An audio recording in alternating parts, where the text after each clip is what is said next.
कभी यूक्रेन ने भारत को समझा था बच्चा, आज भारत से मांग रहा है शांति की भीख।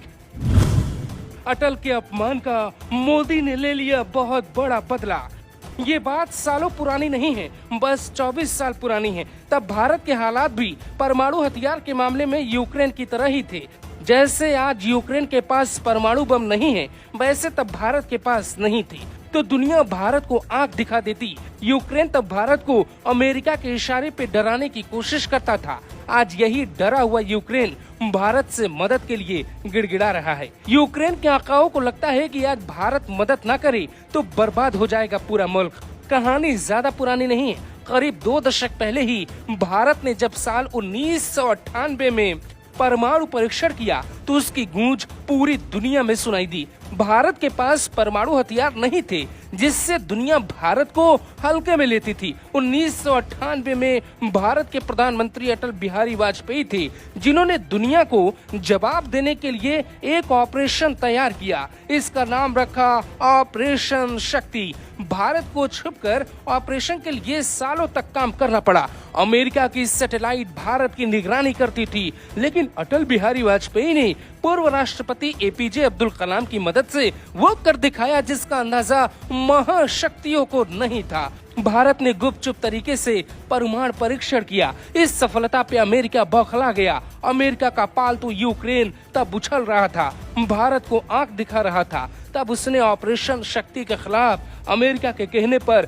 भारत के खिलाफ कैंपेन भी शुरू किया। दुनिया के 25 देश भारत के खिलाफ थे, जिसमें एक देश यूक्रेन भी था। परमाणु परीक्षण के खिलाफ अमेरिका ने एक प्रस्ताव बनाया कि भारत ऐसा नहीं कर सकता। उस प्रस्ताव पर जिन 25 देशों ने हस्ताक्षर किया उसमें यूक्रेन का नाम भी शामिल था। धमकी दी गई कि भारत अपने परमाणु परीक्षणों पर रोक लगाए। भारत का ऑपरेशन शक्ति अभियान नहीं रुका, भारत परमाणु शक्ति बना। और आज ठीक 24 साल बाद समझिए मोदी कितने पावरफुल हैं ये हम नहीं बताएंगे, यूक्रेन बताएगा। दुनिया की कूटनीति में मोदी की ताकत क्या है वो भी यूक्रेन खुद समझाएगा। यूक्रेन की सरकार ही नहीं, यूक्रेन की जनता भी मोदी की तरफ क्यों देख रही है ये भी खुद वही बताएगा। उसे उम्मीद है कि संकट के वक्त अगर कोई कुछ कर पाएगा तो वो हिंदुस्तान के शक्तिशाली नेता मोदी ही कर सकते हैं।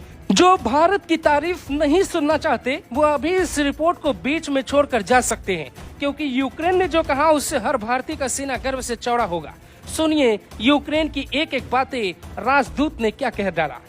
यूक्रेन के राजदूत ने कहा, हम भारत से मदद की गुहार लगा रहे हैं, वो इस संकट में हमारी मदद कर सकता है। मोदी जी दुनिया के सबसे ताकतवर और सम्मानित नेताओं में से एक हैं। नहीं पता कि दुनिया के कितने नेताओं की पुतिन सुनेंगे, लेकिन मोदी जी से मुझे काफी उम्मीद है। अगर वो अपनी आवाज पुतिन के सामने उठाएं तो पुतिन शायद इस बारे में सोचेंगे। मुझे उम्मीद है कि मोदी जी पुतिन को किसी तरह से प्रभावित करने की कोशिश करेंगे। इस मुश्किल हालात में हमें सिर्फ भारत बचा सकता है। यूक्रेन के राजपूत डॉक्टर इगोर पोलिखा का ये बयान सुनकर न जाने कितनों को बुरा भी लगा होगा। जो यूक्रेन अब तक अमेरिका के कहने पर बंदर की तरह उछलता था वो आज भारत से मदद मांग रहा है। अमेरिका ने उससे जंग में झोंक कर ऐसा धोखा दिया कि उसकी अक्ल काम नहीं कर रही। अमेरिका से उसकी उम्मीदें धराशायी हुई तो भारत से गुहार लगा रहा है। वक्त का क्या गजब फेर है। आगे कहानी में कई और ट्विस्ट है, सुनिए। कहानी इतनी नहीं है, भारत क्या कर सकता है ये समझिए। 70 के दशक में एक गाना आया, मेरा जूता है जापानी, ये पतलून इंग्लिशतानी, सर पे लाल टोपी रूसी, फिर भी दिल है हिंदुस्तानी।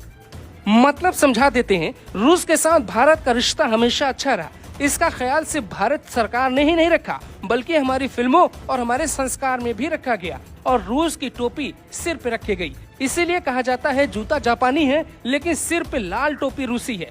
जब दुनिया भारत के ऑपरेशन शक्ति का विरोध कर रही थी तब रूस ने खुल के भारत का साथ दिया था।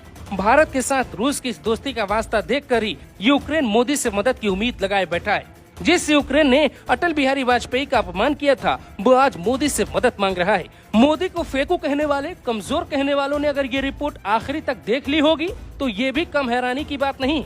वो अपनी बीपी चेक करवा ले, लेकिन ये तो गारंटी है देश पे गर्व करते हैं तो उन राष्ट्रभक्तों का सीना और फूल गया होगा, क्योंकि दुनिया भर की निगाहें भारत पे हैं और दुनिया भर के देश भारत की तारीफ कर रहे हैं। तारीफ मोदी की हो तो भी हिंदुस्तान की होगी, और हिंदुस्तान की हो तो हर हिंदुस्तानी की होगी। Bureau report, global Bharat TV.